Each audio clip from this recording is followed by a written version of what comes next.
Sir ఒక complaint ఇవ్వాలి. ఏంటి చైన్ స్నాచింగ్ పిక్ పాకెటా? హత్య కేసు సార్. హత్య కేసా? హెడ్ గారి దగ్గరికి వెళ్ళి కంప్లైంట్ ఇవ్వండి. ఓకే.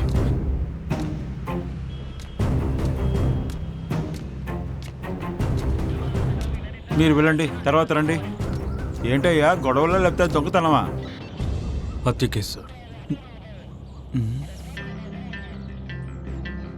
హత్య? అవును సార్, నా కుటుంబాన్ని చంపేశారు. నేను న్యాయం కోసం వచ్చాను.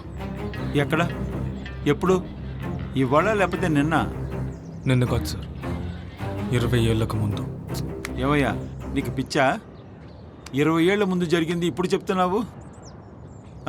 ఇన్నేళ్ళు ఎక్కడికి వెళ్ళిపోయావు? చూడు, ఉన్న కేసుల్ని సాల్వ్ చేయలేక సస్తున్నాం, పాత కేసుల్ని తవ్వమంటున్నావు. వెళ్ళయ్యా, పొద్దున్నే చావుకిరాకి. సార్ నేను చెప్పేది కాస్త పూర్తిగా వినండి సార్. 20 ఏళ్ల క్రితం ఒకరోజు రాత్రి మా అమ్మ, నాన్న, బామ్మ ముగ్గురిని చంపేశారు. ఆ రోజు నేను ఇంట్లో లేను, అందువల్ల నేను ఒక్కనే తప్పించుకున్నాను. తిరిగి వచ్చేటప్పటికి వాళ్ళ ముగ్గురు బాడీస్ని అంబులెన్స్లో ఎక్కిస్తూ ఉన్నారు. తోడబుట్టిన చెల్లి, తమ్ముడు ఎక్కడున్నారు, ఏం చేస్తున్నారు ఏది తెలియదు సార్. ప్రాణాలతో ఉన్నారా లేదో కూడా తెలియదు సార్. నాకు నిజం తెలియాల్సిందే. ఈ కేసుని మీరు ఖచ్చితంగా తీసుకోవాలి సార్. ఏమయ్యా ఇది పోలీస్ స్టేషనా లేకపోతే ఆర్కియాలజీ డిపార్ట్మెంటా? పాత సమాధుల్ని తవ్వమని చెప్తున్నావు. సరే, హత్య చేసింది ఎవరైనా కానీ ముందు నీ దగ్గర సాక్ష్యం ఉందా?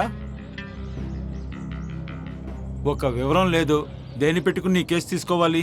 సార్ నా కుటుంబాన్ని నాశనం చేసిన వాళ్ళు బయట సంతోషంగా తిరుగుతున్నారు సార్. ఈ కేసుని మీరు తీసుకోవాల్సిందే. ఏమయ్యా చెప్పేది వినవయ్యా, పొద్దున్నే చిరాకు తెప్పించొద్దు. ఏసీ వచ్చే టైం అయింది, మామూలుగానే గుర్రుని వస్తాడు. దయచేసి చెప్పేది విను, ఇక్కడి నుంచి వెళ్ళిపో.